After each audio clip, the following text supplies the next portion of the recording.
বিপ্লবীদের রক্তের কথা বলে একটা অট্টহাসি দিয়েছে। যে ঐক্যবদ্ধ কমিশন যে এটি বানিয়েছে সেখানে যদি শহীদ পরিবারদের প্রতিনিধিকে রাখা সম্ভব হয়নি।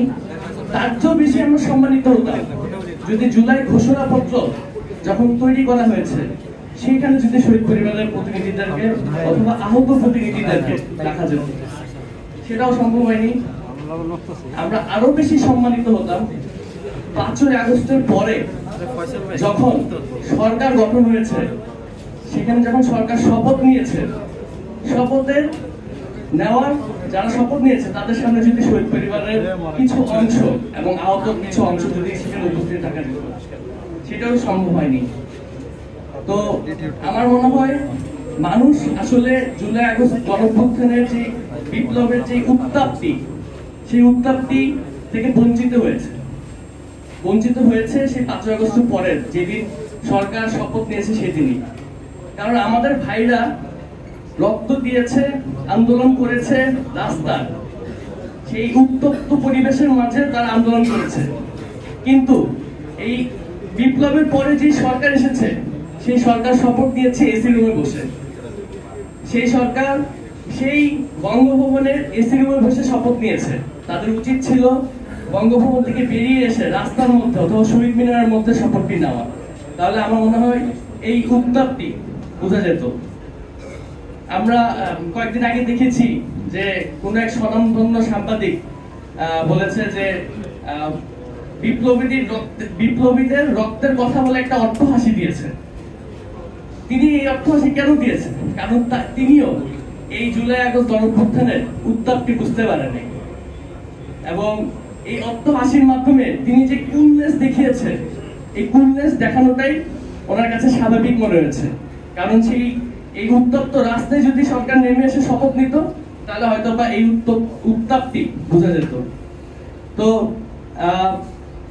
এইগুলো আসলে মনের ক্ষোভ, যেগুলো প্রকাশ করার কখনো কোথাও সুযোগ পাই না অথবা পেলেও সেভাবে করতে পারি না, কিন্তু আজকে এখানে করছি।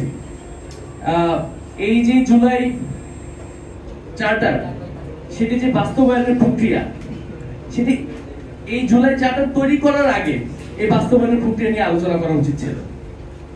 তারপরে এই জুলাই চার্টার তৈরি করা উচিত ছিল আমার মতে। আমার মনে হয় আমার সাথে অনেকে এখানে একমত হবে।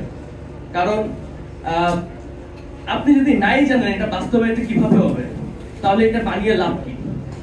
যেহেতু এখন একটা প্রসেসে এসেছে এবং এটি তৈরি হচ্ছে, তার জন্য সাধুবাদ জানাই। এবং আমার এখানে এনসিপির পক্ষ থেকে, জাতীয় নাগরিক পার্টির পক্ষ থেকে 6টি স্টেপ দেওয়া হয়েছে বা 6টি পদ্ধতি দেওয়া আছে কিভাবে বাস্তবায়ন করা যায়।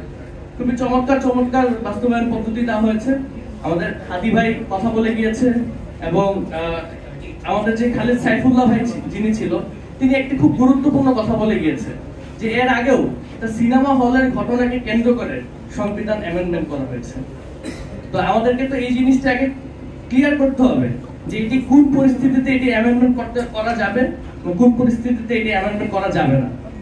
তো আমার মতে সবাই নির্বাচনের জন্য এখন মুখী হয়ে রয়েছে।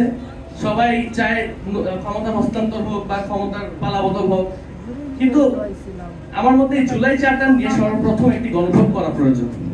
এটি নির্বাচনের আগেই করা প্রয়োজন এবং গণভোটের মাধ্যমে জনগণের এই স্বীকৃতিতে নেওয়া প্রয়োজন যে এই জুলাই চার্টারের আসল স্বীকৃতি কি।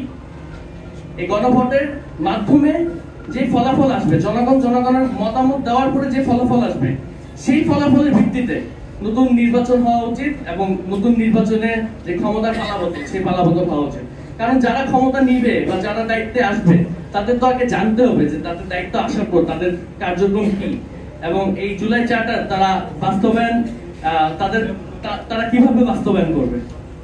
তো এখানে অনেক সম্মানিত ব্যক্তিগণ উপস্থিত রয়েছেন, অনেক এই জুলাই চার্টার অথবা বাস্তবায়ন প্রক্রিয়া নিয়ে অনেক গবেষণা করে এসেছে।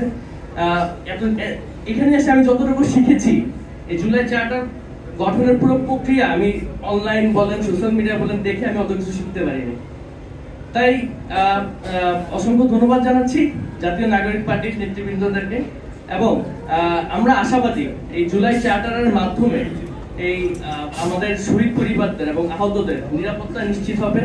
সর্ববেশি যেটা আমরা চাই সেটা হলো বিচারটি নিশ্চিত হবে সেটি আমাদের আশাবাদ এবং এই আশাবাদ ব্যক্ত করে এখানেই শেষ করছি। অসংখ্য ধন্যবাদ।